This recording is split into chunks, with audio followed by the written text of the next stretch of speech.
वालेकुम, आप सभी का इस्तकबाल है। आप देख रहे हैं प्रोग्राम स्पेशल रिपोर्ट। आपका मेजबान मीर हिलाल हाजुरी हाजिर खिदमत और मुतअद्दिद खबरें जहां आया चाहते हैं। वहीं कल कुलगाम के अंदर एनकाउंटर, लेकिन आज राजौरी के अंदर एक बार फिर से गोलियों का तबादला हुआ और उसके बाद यहां पर भी झड़प हुई है। और इस झड़प के दौरान अभी तक एक मिलिटेंट के मारे जाने की खबर है। बरोट बुदल का इलाका जो कि राजौरी में पड़ता है, माना जा रहा है कि फौज और मिलिटेंटों के दरमियान यहां झड़प हुई है। यह आज दोपहर की खबर है और एक मिलिटेंट के जाम बैक होने की यहां से इतलात है। हालांकि फौज की जानिब से अभी इस हवाले से तस्दीक नहीं की गई है, लेकिन फौजी जराये का यह मानना है कि एक मिलिटेंट यहां पर जाम बैक हो गया है। फौज और पुलिस का इस इलाके के अंदर मुश्तरका ये ऑपरेशन चलाया जा रहा है। हालांकि जम्मू हो, कश्मीर हो, राजौरी, पुंछ हो, जहां पर भी इस तरह की कोई मिलिटेंट वाक़ा हो जाता है, मिलिटेंट सरगर्मी होती है, तो वहां पर आज फौज, पुलिस, सीआरपीएफ की जानिब से ज्वाइंट ऑपरेशन चलाया जा रहा है। और आज सुबह से ही यहां फौज को मिलिटेंटों की मौजूदगी की इत्तलात थे और उसके बाद यहां पर ऑपरेशन शुरू हुआ और बिलाकर यह ऑपरेशन फिर एनकाउंटर में भी दाखिल हुआ है। क्या है मुकम्मल तफसीलात और क्या है अभी तक का अपडेट, जानने के लिए हमारे नुमाइंदे जमशीद मलिक हमारे साथ मौजूद है। जमशीद, क्या अपडेट है? क्योंकि एक मिलिटेंट के मारे जाने की खबर है, लेकिन अभी तक इस हवाले से कोई तस्दीक नहीं हुई थी, लेकिन चूंकि आप ग्राउंड जीरो से हैं, क्या कुछ इतलात है? फिलहाल बिल्कुल जहां तक इसकी तस्दीक नहीं हो पाई थी, मगर अब इसके फोटोग्राफी उस जगह के सामने हो चुके हैं और ये माना जा सकता है कि अब इसमें एक मिलिटेंट को मार गिराया गया और ये भी माना जा सकता है कि ये इकलौता मिलिटेंट था इस इलाके में और ये कच्चे घर के अंदर मौजूद था, जिसके बाद इस इलाके में इनकाउंटर हुआ। हालांकि ये खबर सामने आ रही है कि पिछले 2 दिन से इस तरह के इनपुट थे कि इस इलाके में कोई मुश्तबा अफराद की नकल वारकत देखी गई, जिसके बाद इस इलाके में पिछले 2 दिन से बड़े पैमाने पर सर्च ऑपरेशन चलाया जा रहा था और सर्च ऑपरेशन आज दोपहर में तकरीबन इनकाउंटर में तब्दील हुआ, जिसमें एक मिलिटेंट को मार गिराया गया है। हालांकि किस तंजीम से है, कहां का है, यह कहना अभी मुश्किल है, क्योंकि इसमें अभी तक पुलिस की तरफ से कोई वजाहत नहीं आई है। मगर जिस तरह पुलिस की तरफ से इसकी कोई तस्दीक नहीं की गई है, मगर इस इलाके की अगर तक बात करें तो इस इलाके में तकरीबन हम कह सकते हैं 15 से 20 साल के बाद इस तरह की खबर दोबारा सामने आई, क्योंकि 2005 में ये इलाका बहुत ज्यादा सुर्खियों में आया था, क्योंकि इसके साथ लगने वाले गांव में 2005 में 10 सिविलियन की किलिंग हुई थी। उसके बाद अगर पिछले महीने की बात करें, 16 और 17 तारीख को कंडी इलाका है जो इसी बुद्धल कोटरंका का इलाका है, यहाँ मियां बीवी का भी कत्ल किया गया था बेरहमी से। उसके बाद उनके अहले खाना की तरफ से भी ये कहा जा रहा था कि उनको मिलिटेंटों ने इसमें मारा है, क्योंकि उनका ये दावा था कि इससे पहले भी उनपे इस तरह के मिलिटेंटों की तरफ हमले किए गए। और उसके बाद इस इलाके से लगातार मुश्तबा अफराद के देखे जाने की खबरें गर्दिश कर रही थी, जिसके बाद बड़े पैमाने पर सर्च ऑपरेशन इन इलाकों में चलाए जाते थे और आज सर्च ऑपरेशन एनकाउंटर में तब्दील हुआ, जिसमें एक मिलिटेंट को मार दिया गया। हालांकि आपका कहना है कि साल 2005 के बाद अब यहाँ पहला एनकाउंटर हुआ है, यानी आज तक यहाँ माहौल पीसफुल था, लेकिन अब यहाँ पर मिलिटेंट एक्टिविटीज शुरू हो गई है। बिल्कुल, फिलहाल ये इलाके खास करके राजौरी, पुंछ और बुद्धल के ये इलाके जो हैं, ये 2005 की बात करें या 2010 तक की बात करें, ये इलाके मिलिटेंसी से बहुत ज्यादा मुतासर थे, क्योंकि ये क्रॉसिंग पॉइंट माने जाते थे। इसी इलाके से होकर मिलिटेंट रियासी का रुख करते थे, रियासी से गुल गुलाब की तरफ रुख करते थे। ये इलाके हमेशा क्रॉसिंग के लिए जाने जाते रहे, मगर एक वक्त ऐसा था जब इन इलाकों में बहुत ज्यादा मिलिटेंसी हुआ करती थी। उस वक्त की बात है, 2005 के बाद यहाँ के पहला एनकाउंटर इस इलाके में हुआ। इसके साथ लगने वाले इलाकों की अगर बात करें, वहां इससे पहले भी कंडी इलाका भी इसी इलाके में पड़ता है। आखिर पर मुख्तसरन जानना चाहेंगे आपसे, अभी क्या ऑपरेशन जारी है? अभी क्योंकि कहा जा रहा था कि शायद एक से ज्यादा मिलिटेंटों की मौजूदगी की इतलात थी यहाँ फौज को। फिलहाल बिल्कुल ये खबर पहले सामने आई थी, 2 से 3 मिलिटेंटों का ग्रुप है, जिसके बाद ये सर्च ऑपरेशन चलाया गया था। मगर उसके बाद जब एक मिलिटेंट को मार दिया गया, उसके बाद सर्च ऑपरेशन हालांकि इस इलाके में लगातार चल रहा है, मगर गोलियों का तबादला जो गोलियों की आवाजें सुनाई दी वो जरूर थम चुकी है। मगर सर्च ऑपरेशन इस पूरे इलाके में अभी भी बड़े पैमाने पर चलाया जा रहा है। उसकी बड़ी वजह गौर हिलाल ये भी है कि जंगल का इलाका और जंगल के इलाके के साथ यहाँ आबादी भी काफी है, जिसके चलते फौज की तरफ से इस वक्त भी यहाँ सर्च ऑपरेशन चलाया जा रहा है। चलिए, बहुत बहुत शुक्रिया जब जानकारी देने के लिए। गोलियों का गनगरज थम चुका है, लेकिन ऑपरेशन या ज्वाइंट ऑपरेशन अभी भी इस इलाके के अंदर जारी है। और जैसा कि दमजीद ने कहा कि साल 2005 के अंदर यहां इस तरह की एक्टिविटीज हुई थी, लेकिन उसके बाद आज पहली बार इस इलाके के, जिससे बरोट बुदल तहसील के अंदर यह पड़ता है, वहां की आज की जो रिपोर्टिंग हुई है वो यही है कि एक मिलिटेंट के मारे जाने की अभी इत्तला है, लेकिन तस्दीक होना अभी भी बाकी है।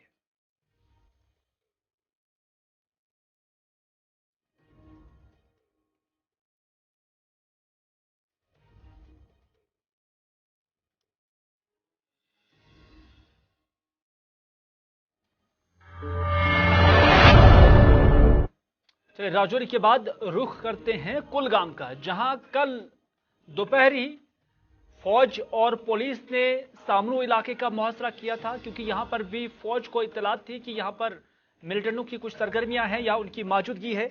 और बिलाकर आज 24 घंटे के बाद पुलिस और फौज ने यहां 5 मिलिटेंटों को जाम बहक करने का दावा किया है और उनके कब्जे से भी जो हथियार है वो बरामद करने का दावा किया गया है। और इस हवाले से आपको बताते चले कि कल दिन में यहां पर यह कॉर्डन हुआ था। कल लगभग 4 बजे के करीब यहां कांटेक्ट हुआ, यानी ये ऑपरेशन कल 3 बजे यहां झड़प में तब्दील हो गया था। दोनों तरफों से गोलियां चली और इस दौरान मारे गए मिलिटेंटों का ताल्लुक लश्कर तैयबा से बताया जा रहा है। सभी का ताल्लुक शोपियां और कुलगाम अजला के ही बताए जा रहे हैं, यानी जो मिलिटेंट यहां पर जाम बहक हुए सारे शोपियां और कुलगाम के रहने वाले थे। और 2 मकान जहां पर इनकी मौजूदगी पाई गई, वो दोनों मकान राख की ढेर में तब्दील हो गए, तबाह होकर रह गए हैं। और माना जा रहा है कि कुछ गिरफ्तारियां भी यहां पर लोगों की गई है। और इस एनकाउंटर के हवाले से आज फौज और पुलिस ने एक मुश्तरका प्रेस कॉन्फ्रेंस भी दी है और इस प्रेस कॉन्फ्रेंस में इस एनकाउंटर के हवाले से मुकम्मल तफसीलात मीडिया के सामने रखी गई।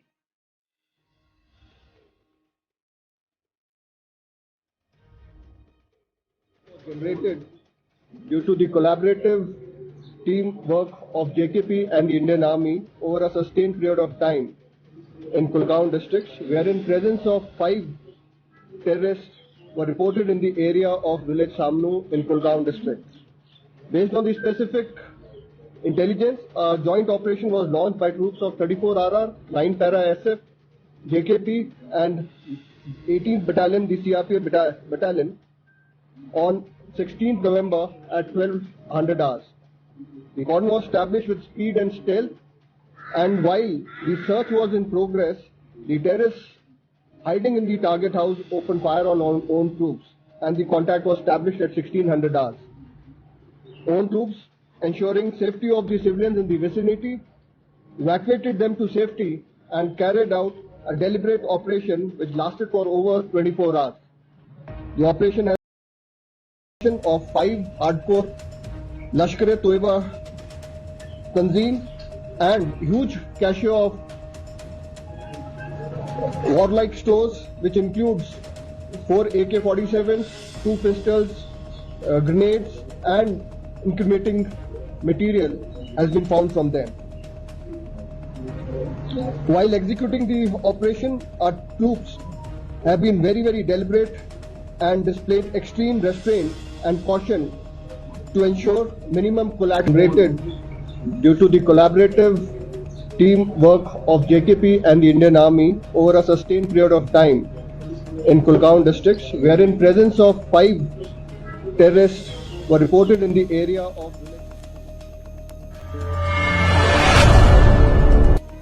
अगली खबर में बात करते हैं। आज जुम्मा का दिन था और तबारिखी जामिया मस्जिद श्रीनगर, आज उसके मेंबर और मेहराब एक बार फिर छठे हफ्ते खामोश रहे, यानी इज्तिमाई नमाज जुम्मा आज यहाँ पर एक बार फिर से अदा न हो सकी है।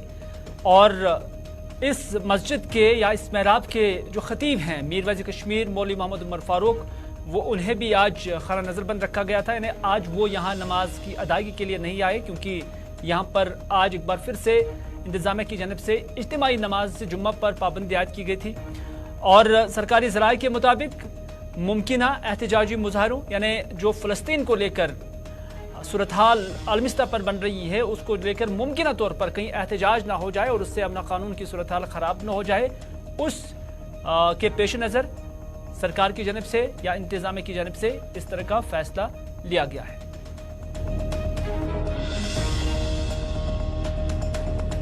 आज छठे हफ्ते भी तवारीखी जामिया मस्जिद में नमाज की अदायगी की इजाज़त नहीं दी गई और जामिया मस्जिद के अराउंड सख्त सिक्योरिटी पहरा रखा गया और उसके साथ साथ जो मीर वाइज मौलवी मोहम्मद उमर फारूक है उनको भी घर से निकलने की इजाज़त नहीं दी गई और न ही उनको जामिया मस्जिद आने की इजाज़त दी गई।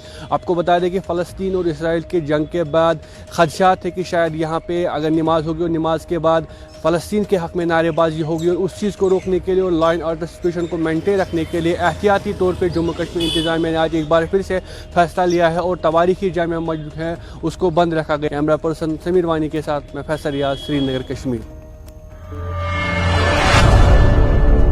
जम्मू कश्मीर के अंदर हादसात का सिलसिला जारी है और इस हवाले से चिनाब वैली भी सुर्खियों में है।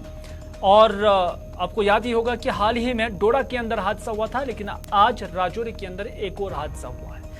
राजौरी से शादरा शरीफ जा रही एक सोमो गाड़ी को हसप्रूट के मकाम पर हादसा पेश आया, जिसमें 2 मुसाफिरों की मौत वाक़ा हुई, जबकि मजीद 5 मुसाफिर जख्मी हुए। जख्मियों को जिला अस्पताल लाया गया, जहां डॉक्टरों के मुताबिक 3 जख्मियों की हालत तशवीशनाक बनी है।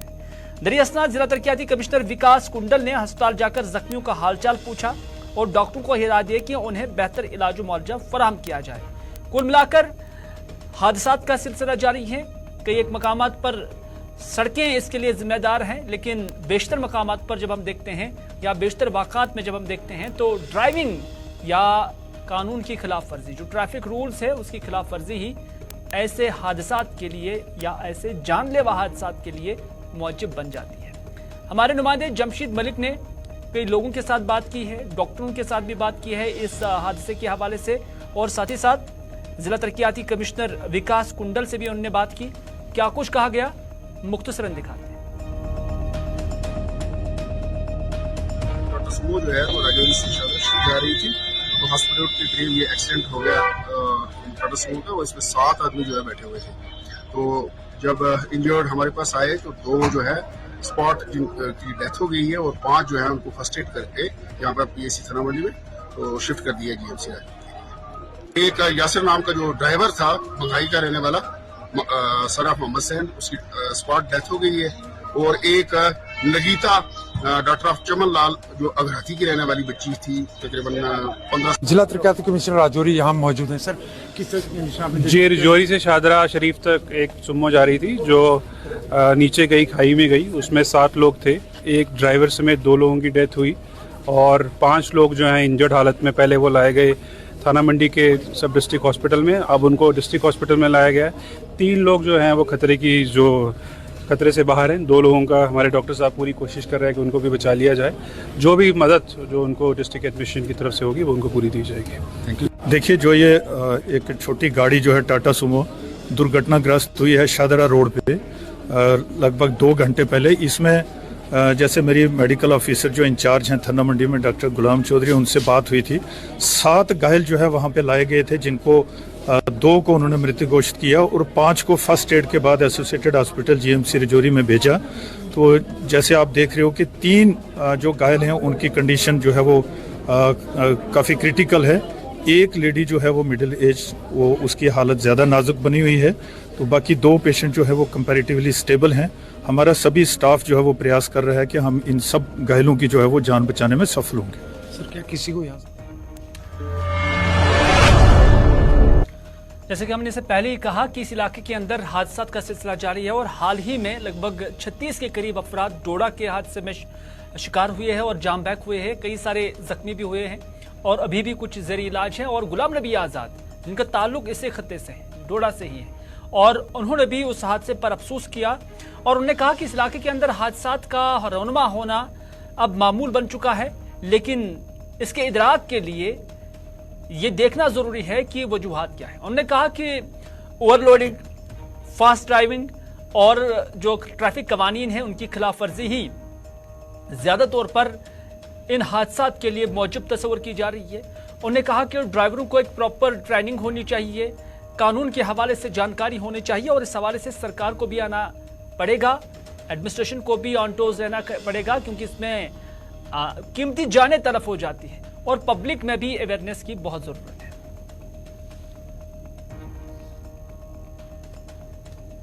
इस बस में 38 की कैपेसिटी थी, लेकिन 56 लोग इसमें बैठे थे, 56, तो हैवीली ओवरलोडेड, लेकिन साथ में स्पीड भी जबरदस्त थी। तो ये 4 चीजें तो बड़ी गाड़ियों के लिए।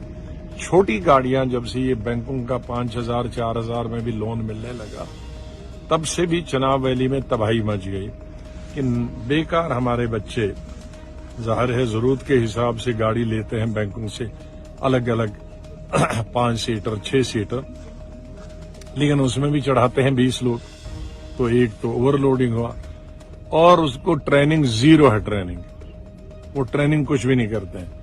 बैंक से लोन लिया और दूसरे दिन स्टीयरिंग चलाई और इन पहाड़ी इलाकों में चला। उनकी कंपलसरी है 1 साल ट्रेनिंग करना। जो भी बैंक से लोन ले तो ड्राइवर ट्रेंड होना चाहिए, अगर नहीं है अनएम्प्लॉयड यूथ है तो उसको ट्रेनिंग देना चाहिए, और ओवरलोडिंग उसमें भी देखनी चाहिए। ये 4-5 चीजें अगर मिला के हम इसका इलाज करें, ऐसा नहीं है सड़कें बहुत बनी है, अब ये इस पहाड़ी इलाके नाज़रीन, आज वर्ल्ड एपिलेप्सी डे है, यानी जिससे हम उर्दू में ट्रांसलेशन करें तो आज मिर्गी का आलमी दिन मनाया जा रहा है। मिर्गी एक मर्ज है, एक दिमागी मर्ज है, न्यूरोलॉजी के साथ इसकी वाबस्तगी है।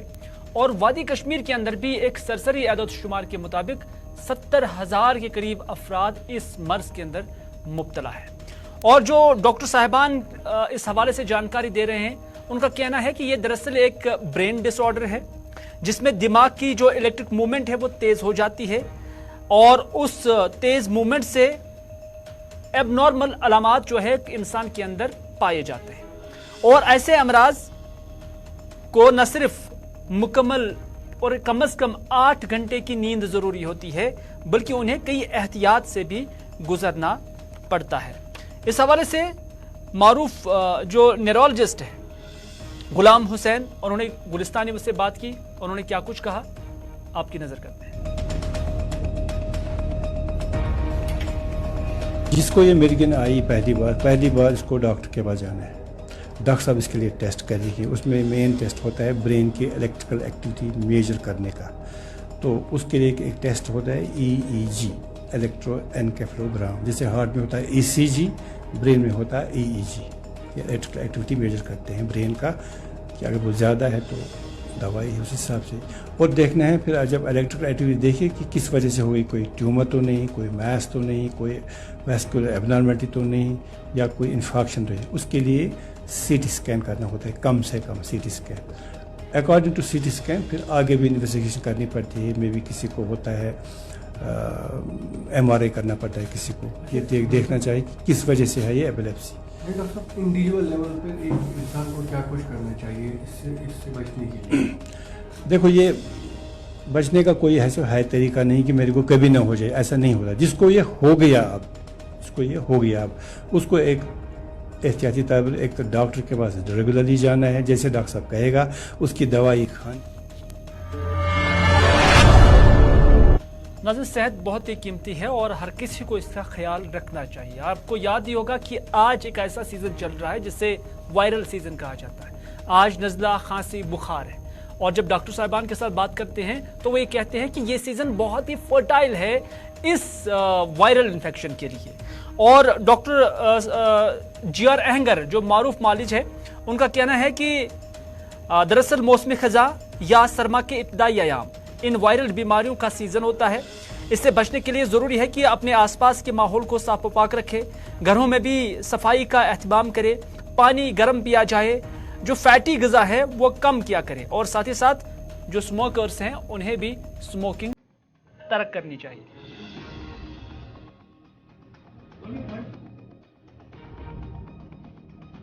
For viral problems, autumn or early winter is common period. It is everywhere in the world, not only here. जैसे एलर्जीज मोस्टली स्प्रिंग में होती है, बिकॉज दैट टाइम उसमें पॉलिनेशन वगैरह होती है। तो ये उमूमन ऑटम और अर्ली विंटर में होती है। तो इसका यही है कि थोड़ा सा अपने हैबिट्स को क्लीन रखें, जहाँ भी लोगों की ज़्यादा जम गफीर हो अपने आप को मास्क इस्तेमाल करें। आजकल विंटर में हमारे खिड़कियाँ और दरवाजे सब बंद होते हैं, it is not like summer. तो उससे क्या होता है, एक आदमी को इन्फेक्शन हो गई, सारे घर में फैल जाती है, and this is the common story here. और दूसरी बात है, जब भी पहला सिम्टम हो, नज़ला हो, जुकाम हो या थ्रोट में खराबी हो, इससे पहले कि आप रास्ते पर दुकानों पर जाकर एक टिकी लाएं, बेहतर है कि आप डॉक्टर से मुराजा करें और उससे सलाह लें, वो आपको बेटर गाइड करेगा, rather than taking half hearted treatment, one tablet from one shop, one tablet from other shop.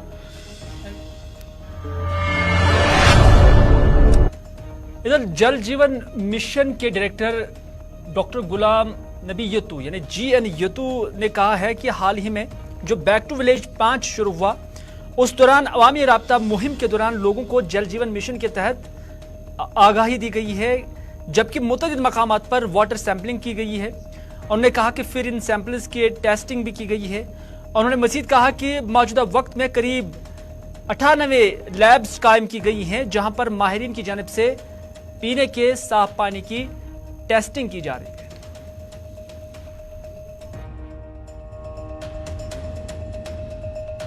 जैसा कि आप जानते हैं कि हाल ही में JNK गवर्नमेंट की तरफ से बैक टू विलेज 5 प्रोग्राम जो पब्लिक आउटरीच कंडक्ट हुआ थ्रू आउट यूटी, उसमें जल जीवन मिशन को लेकर के जो है पूरे यूटी में ऑलमोस्ट जो है वो 4000 के करीब जो है एक्टिविटीज हुई है, जिसमें प्रोमिनेंटली जो है हर गांव में और हर पंचायत में लगभग जो है वो ग्राम सभाएं, स्पेशल ग्राम सभाएं मुनक़द हुई, जिसमें लोगों को और पानी समिति को जेजम के बारे के फायदों के बारे में और इसकी अहमियत के बारे में बताया गया। मुझे उम्मीद है कि ये जो पब्लिक आउटरीच प्रोग्राम है, इसकी वजह से लोगों में और भी जेजम को लेकर के जागरूकता पैदा हो गई है और आने वाले दिनों में जिन जिन इलाकों में जेजम के काम चल रहे हैं या आगे काम हो चुके हैं, उनको लोग खुद मॉनिटर करें और लोगों को ही, चूंकि ये उनके लिए स्कीमें बनाई गई है, उन्हीं को इनको आगे टेक ओवर करना है और इन स्कीमों को आगे चलाना है। और मुझे उम्मीद है कि हमारे जो फील्ड में, चाहे वो DPMOs हमारे हैं, हमारे कंसल्टेंट्स हैं या हमारी इंजीनियरिंग टीमें हैं, उनके साथ सहयोग करके और पानी समिति के लोगों के जरिए से आम पब्लिक इसमें पार्टिसिपेट करेगी। नाज़रीन, आज के स्पेशल रिपोर्ट में बस इतना ही। अपने मेजबान को दीजिए इजाजत। इस बात के